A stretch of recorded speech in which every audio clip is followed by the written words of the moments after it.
کیا آپ جانتے ہیں کہ ڈاکٹر اسرار احمد مرحوم نواز شریف کو وعدہ خلاف اور جھوٹا ترین شخص کیوں کہتے تھے؟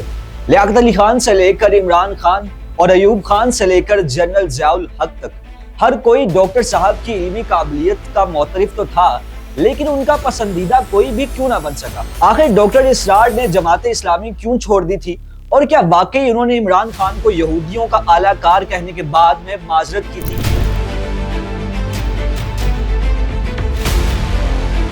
آج کی ویڈیو میں ہم بات کریں گے اس شخصیت کی جنہوں نے اپنی پوری زندگی اسلام کے غلبے اور قرآن کی تعلیم کے لیے وقف کر دی، یعنی ڈاکٹر اسرار احمد کی۔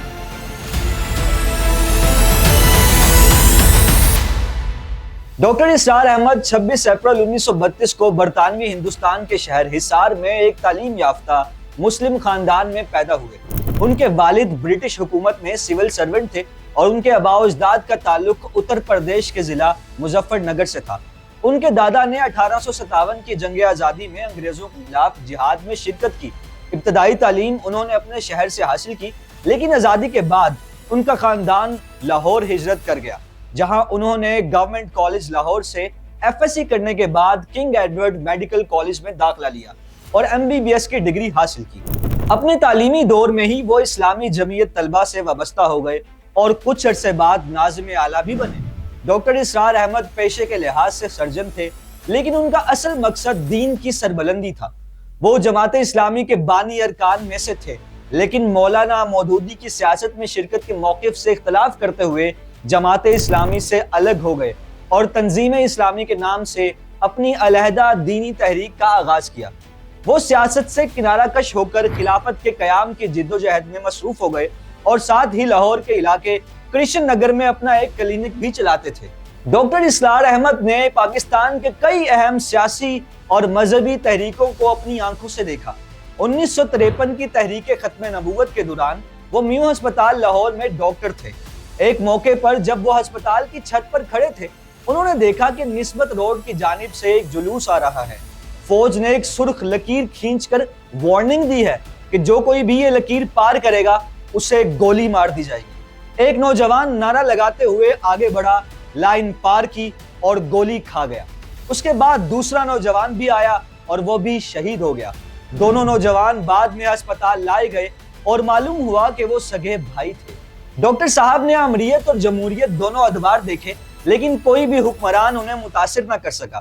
ان کی قرآن اکیڈمی لاہور کے پوش علاقے میں تھی، لیکن وہ خود ایک سادہ فلیٹ میں رہتے تھے، چٹائی پر بیٹھ کر کھانا کھاتے اور مٹی کے گھڑے کا پانی پیتے۔ جنرل ضیاء الحق ان کے مداحوں میں شامل تھے۔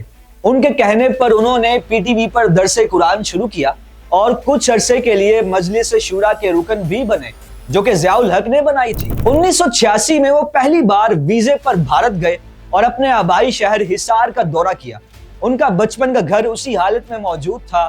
وہ اس جامع مسجد میں بھی گئے جہاں بچپن میں نماز پڑھتے تھے، مگر وہ اب ایک پارٹیشن ہال بن چکی تھی۔ مسجد سے متصل قبرستان میں ان کے رشتہ دار دفن تھے، لیکن وہاں ہندو دیوی دیوتاؤں کی مورتیاں رکھی ہوئی تھیں۔ ڈاکٹر اسرار احمد نے 100 سے زائد کتابیں لکھی اور ان کی تفسیر بیان القرآن 7 جلدوں پر مشتمل ان کا شاہکار ہے۔ وہ ہر فورم پر سود کے خلاف آواز بلند کرتے رہے۔ ایک بار میاں شریف اپنے تینوں بیٹے نواز، شہباز اور عباس شریف کے ہمراہ ان سے ملنے کے لیے آئے اور وعدہ کیا کہ اقتدار ملنے پر 1 سال میں سود کا مکمل خاتمہ کر دیں گے، لیکن جب نواز شریف کو 2/3 اکثریت ملی تو انہوں نے وعدہ پورا نہ کیا۔ اس پر ڈاکٹر صاحب نے انہیں جھوٹا اور وعدہ خلاف قرار دیا۔ اسی طرح عمران خان پر بھی وہ تنقید کرتے تھے۔ انہوں نے کہا تھا کہ Imran Khan Jemima gold Smith سے شادی کر کے یہودی ایجنڈے کی تکمیل کرے گا۔ بعد میں کچھ ذرائع کے مطابق ڈاکٹر صاحب نے عمران خان سے ملاقات کے بعد اپنا موقف واپس لے لیا، لیکن ڈاکٹر اسرار کے بیٹے کے مطابق یہ دعویٰ درست نہیں۔ ان کا کہنا ہے کہ وہ خود اس ملاقات میں موجود تھے اور ڈاکٹر صاحب نے کسی قسم کی معذرت یا رجوع نہیں کیا تھا۔ ڈاکٹر اسرار احمد نے اپنی تحریروں میں پاکستان کے مستقبل سے متعلق کئی پیشن گوئیاں بھی کی۔ ان کے مطابق پاکستان کو ایک اور سقوط کے لیے تیار رہنا چاہیے۔ بھارت پاکستان پر حملہ کرے گا، کروڑوں مسلمانوں کا قتل عام کرے گا اور غلامی کا بدلہ لے گا، یعنی بعد میں بھارت ایمان قبول کر لے گا جیسے ماضی میں تاتاری ایمان لائے تھے۔ ڈاکٹر اسرار احمد دل کے عارضے میں مبتلا تھے اور 14 اپریل 2010 کو 78 برس کی عمر میں انتقال کر گئے۔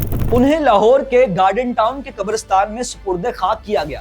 ان کی بنائی گئی تنظیم اسلامی آج بھی قائم ہے اور ان کے جانشین نظام خلافت کے قیام کے لیے جد و جہد میں مصروف ہیں۔ ناز اتنا نہ کریں ہم کو ستانے والے، اور بھی دور فلک ہیں ابھی آنے والے۔ Tables will be turned.